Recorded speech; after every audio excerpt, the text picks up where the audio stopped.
Takeru is an ordinary man living a quiet, uneventful life.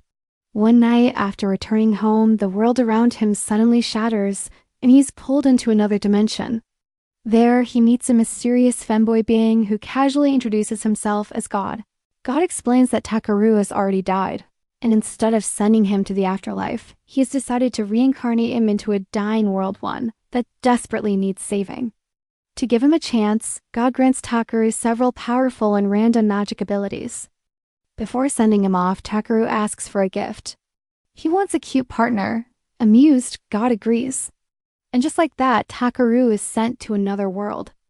Takeru awakens beneath a massive tree in an unfamiliar land. Panicked but curious, he immediately tests his magic by shouting random words, and to his shock, it works. Spells activate effortlessly, confirming that the powers are real. As he explores, Takeru gathers anything that looks valuable, herbs, stones, materials, including literal poop. He brings everything to a nearby village, where he meets Marlowe, a friendly guard who guides him to a shop where he can sell his haul. To everyone's shock, he sells the white poop for 5 million yens. Shocked by his luck, the shop owner offers Takeru a job.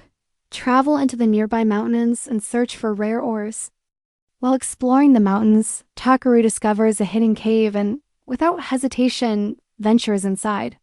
Deep within, he encounters an SC rank water and awakens a dragon named Voldius.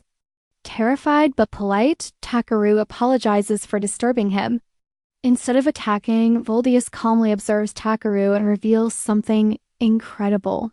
With his unique magic, Takeru may be able to hatch a dragon egg that has remained dormant for years. Takeru agrees. Using his magic, he successfully hatches the egg. A tiny baby dragon emerges. Voldius asks Takeru to name it. Takeru smiles and chooses the name, B.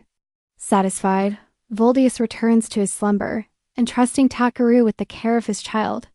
Takeru leaves the cave with B resting comfortably on his shoulder. From that moment on, he treats the baby dragon like his own child, feeding him, keeping him warm, and watching over him through the night. B is quickly growing attached to him. The next morning, Takeru and B set off toward the village. Along the way, they lose their sense of direction and wander deeper into the forest. Soon, several Kurank monsters emerge from the trees. Without hesitation, Takeru uses his magic and defeats them effortlessly. Suddenly, a deep, terrifying roar echoes through the forest. They follow the sound carefully, only to discover an elf girl collapsed on the ground. Thinking she's injured, Takeru rushes to her side. He gives her food and water, and as she eats, the truth becomes clear. The roar wasn't a monster at all. It was her stomach. Embarrassed but grateful, the elf thanks Takeru and quickly runs off back into the forest. Not long after, they encounter a traveling family heading toward the village, who kindly offer them a ride. That night, Takeru returns the favor by preparing food for the family. As they sleep, he raises a magic barrier to protect them from any danger. At sunrise, Takeru and B continues the traveling family toward the village. When they arrive, Takeru heads straight to the shop to sell the ores he collected from the mountains. The shop owner inspects them, then freezes in shock. He tells Takeru the truth. The ores are far too rare and valuable for a village shop to buy. Even selling one could bankrupt him. Instead, he gives Takeru a new destination, a major city called Belkheim, where treasures like these are traded by nobles and powerful guilds. Takeru decides not to leave immediately. For the next few days, he stays behind, helping the villagers and earning their quiet respect. B becomes a familiar sight, perched on his shoulder. When the time finally comes to leave, Takeru does one last thing for the village. Using one of the rare ores and an old lantern, he channels his magic and creates an infinity barrier, a protective field that will shield the village even in his absence. Then, without fanfare, Takeru departs. After a long journey, he reaches the city of Belkheim, vast, noisy, and filled with adventurers. His first stop is the Adventurers Guild. He applies to join. Despite his unusual magic and the dragon quietly riding his shoulder, Takeru is officially registered and assigned the lowest rank, F. For 2 weeks, Takeru lives as a regular guild member in Belkheim, quest after quest, gathering after gathering. The guildmaster repeatedly urges him to apply for a higher rank, but every time Takeru refuses. One day, chaos erupts. The city alarm sounds as a goblin horde attacks Belkheim. Due to his low rank, Takeru isn't sent to the front lines. Instead, he's assigned as a healer, supporting injured adventurers during the battle. That's where he meets Clay. Clay stands guard over the healing unit, fighting defensively. His back is covered in deep scars injuries, so severe he can no longer fight at full strength. But then, the front line collapses. Without hesitation, Clay charges forward to help. Takeru hesitates only a moment before following him. The battlefield is already in ruins. Takeru pushes deeper into the chaos searching for Clay. He finds him surrounded, cutting down goblins one by one, but his breathing is heavy. Clay shouts at him to run, but Takeru decides to instead heal his comrade's scars and releases his magic. The scars vanish. Clay's body changes scales spreading across his skin, his form reshaping into a black, lizard-like humanoid dragon. Clay charges forward. Together, they cut down the goblins, and Clay strikes down the goblin sergeant, ending the battle. Later that night, Clay approaches Takeru and asks him who he really is. Takeru doesn't lie. He tells Clay everything. About dying in another world, meeting God, being reincarnated, and receiving his magic. Clay listens in silence.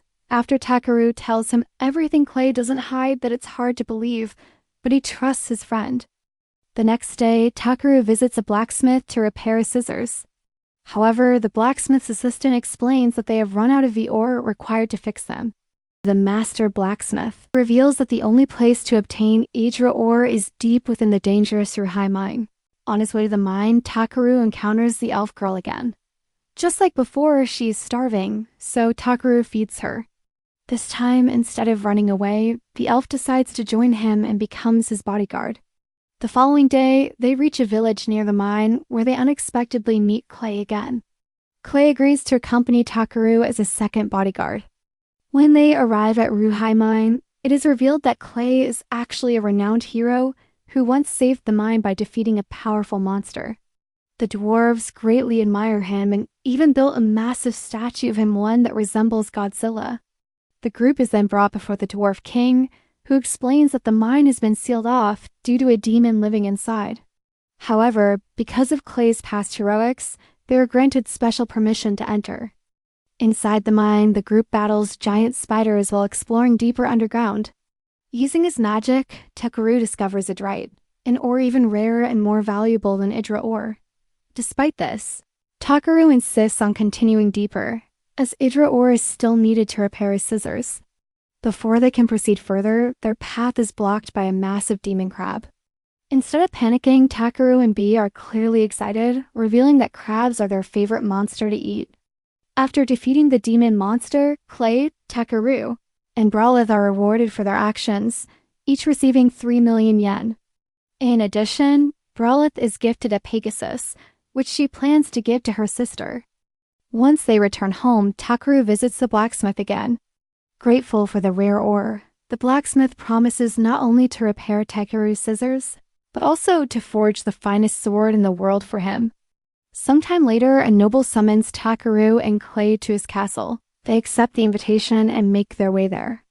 Inside the castle, they are greeted by a young girl named Tiaris, who immediately takes an interest in Bee and asks to have him. Takeru politely refuses. Moments later, Lord Belminent arrives and leads Takeru and Clay to his private office. Belminent reveals the reason for summoning them.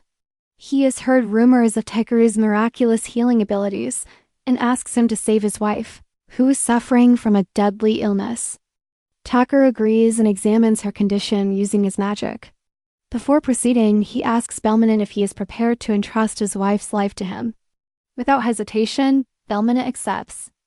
Takeru begins treating Lady Belminent and successfully restores her eyesight. However, during the process, he discovers that her condition is not natural. She's been poisoned. Takeru informs Lord Belminent, who brings out a collection of ancient books in hopes of finding answers.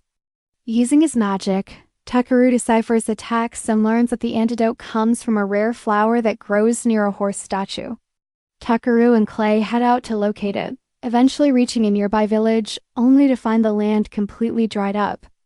Seeing the villagers suffering, Takeru calls down rain and feeds the entire village, immediately improving their situation. The village chief then explains that the last rainfall occurred 10 months ago. Shortly after the drought began, a man named Ingashi appeared and began supplying water once a month, demanding the rare flowers in return. The chief leads Takeru and Clay to a cave where the flower grows. At the same time, Ingashi arrives to collect his monthly payment. Meanwhile, back at the castle, Belminate uses a warning left behind by Takeru and a clever trick to uncover the identity of the person poisoning his wife. Though the culprit is driven away, a ciphered letter is discovered among their belongings, revealing that the poisoning is likely part of a much larger conspiracy. Before we continue, please like and subscribe. Appreciate it and enjoy the rest of the story. A villager confronts Ingashi, telling him he is no longer welcome and revealing that the flowers he has been collecting are poisonous. Enraged, Ingashi retaliates by setting the village on fire. Takeru and his companions rush back and quickly repair the village using magic. However, during the chaos, a child named Gonza is kidnapped. Determined to save him, Takeru and Clay set out immediately. Using invisibility magic, Takeru sneaks into bandits' camp while Clay engages them in combat. Takeru gathers information and successfully rescues Gonza. But the danger is not over. Clay is forced into a brutal fight against a demon. Takeru joins the battle, and together they defeat it. During the fight, Takeru is knocked into a nearby lake and begins to sink. At the last moment, he is saved by Hafaltner, the legendary horse. Hafaltner reveals the truth. She once protected this land, but when it began to die, she sacrificed her power to create the flowers that sustained it. That sacrifice turned her into a stone statue. When Takeru fell into the lake, his healing magic restored the water without him even realizing it, breaking the curse and returning Hafaltner to her true form. With the demon defeated and the land restored, peace returns to the village. Using Takeru's new teleportation magic, he and Clay create the antidote and save Lady Belminate. Hafaltner appears once more. She takes on a human form and decides to join Takeru's party, choosing to travel alongside him on his future adventures. The next day, Takeru is invited to participate in a competition to find the rare rainbow sheep wool. Accepting without hesitation, he completes the challenge effortlessly and secures victory. As a reward, Takeru is granted a special FB rank, allowing him to accept quests of any rank, while officially remaining an F-rank adventurer. Before things can settle, a giant worm suddenly attacks the village. Takeru and his party rush to deal with the threat, only to discover the truth: the worm isn't hostile. It turns out to be Brawlite's friend, and the attack was simply her way of getting Takeru's attention. Brawlite reveals the real reason she came. Her sister has run away from their homeland after refusing an arranged marriage to a man she did not love. Desperate to find her, Brawlite asks Takeru for help. Takeru agrees without hesitation and officially invites Brawlite to join his party, which she gladly accepts. To reach her homeland, Brawlite opens a mysterious black hole, acting as a gateway between worlds. Before entering, Hafaltner quietly warns Takeru to keep an eye on Brawlite, hinting that she may be hiding something important. The team jumps through the portal and arrives in the land of the elves, but they barely have time to react. The moment they step foot inside, they are ambushed by hostile elves, turning the mission into a fight for survival from the very start. The elf warriors suddenly stop their attack the moment they recognize Hafaltner. Realizing a goddess stands before them, they immediately stand down. The elves then mock Brawlite for betraying her homeland by bringing outsiders into the elven domain, but ultimately decide to escort the group to Amber and Brawlite's brother. On the way, Brawlite finally reveals the truth: she is a high elf, a sacred race forbidden from ever leaving the elflands. By doing so, she committed a serious taboo. Despite this revelation, Takeru's party accepts her and continues forward without hesitation. Inside the hall, they meet Amber and Brawlite's brother, where another shocking truth is revealed: Brawlite is a hermaphrodite, something extremely shocking to the crew. The elves also explain that the forest's mana density is rapidly declining, threatening their entire land. Without hesitation, Takeru uses his magic to restore the forest's mana, instantly stabilizing the land. Brawlite's brother then shows Takeru an ancient prophecy, revealing that Takeru is written within it as the savior of the world. The Elf Queen herself thanks Takeru for saving their world. That night, Amber confides in Takeru, revealing that the High Elves suffer from a terrible curse, one that has taken countless lives, including her own child, who was born dead. The next morning, Takeru explains the truth to his companions. The High Elves aren't cursed, their children are being born deformed or dead due to generations of incest, caused by their obsession with maintaining a pure bloodline. Knowing the danger of revealing this truth himself, Takeru chooses another path. He asks Havalpnir to explain the truth instead, believing the elves would accept the words of a goddess far more readily than those of an outsider. Takeru and his party set out on a new journey to find Lebalania. The Spirit King, their first stop is the Elf Guild, where they meet Sarah, an elf who strangely shares an extremely close relationship with Brawlite, clearly hinting at a complicated past. At the guild, the party accepts a simple gathering quest to collect cat mushrooms. However, once they arrive at the harvesting site, they immediately notice something is wrong. The area is surrounded by dead monsters, all drained of life. As they investigate, toxic mana particles begin filling the air. Takeru quickly uses a magic elixir to protect his companions, allowing the team to safely continue. Inside a nearby cave, they're attacked by aggressive, insect-type monsters.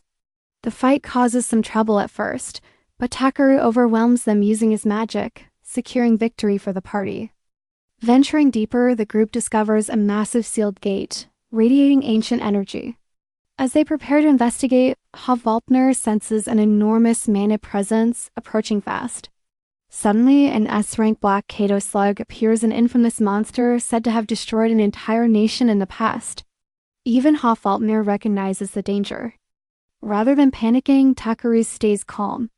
Thanks to his knowledge of slugs, he uses a simple but devastating weakness salt. The monster is completely overwhelmed, and the legendary threat is defeated in moments. The party stands before the sealed gate, knowing they are one step closer to the Spirit King.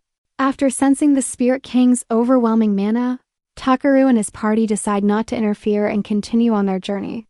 Along the way, they stumble upon a hidden village, where Brawlite finally reunites with her missing sister.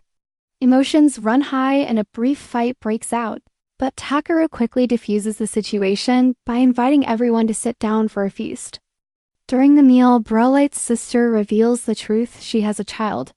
She explains that she wanted to have that child with Brawlite, but the elders forbade it, claiming Brawlite wasn't powerful enough. On their journey back, the group unexpectedly encounters Lebalania, the Spirit King herself. Havalpnir mocks Lebalania for abandoning the race she was meant to protect, while Lebalania fires back, mocking Havalpnir for turning into stone. The argument ends when Takeru reveals the full truth of what happened to the elves, forcing everyone to return to the elven capital. There, Brawlite's sister presents her child before the elders and the queen. The elders react with anger, but Lebalania intervenes, revealing that the ancient texts had been misunderstood. She explains that honoring their bloodline was never meant to lead to isolation or incest, exposing the elders' failure. Realizing their mistake, the elders apologize, and the elven race is finally freed from generations of suffering. With everything resolved, Takeru and his crew say goodbye to Brawlite and return to the guild, spending the next month completing simple gathering quests while deciding on their next destination. At last, their goal is chosen: the ocean. With Brawlite returning one last time, riding atop a massive earthworm to see them off, Takeru and his companions prepare to begin their next adventure. Okay guys, this is the end. Thank you for watching, and please like and subscribe. See you next time.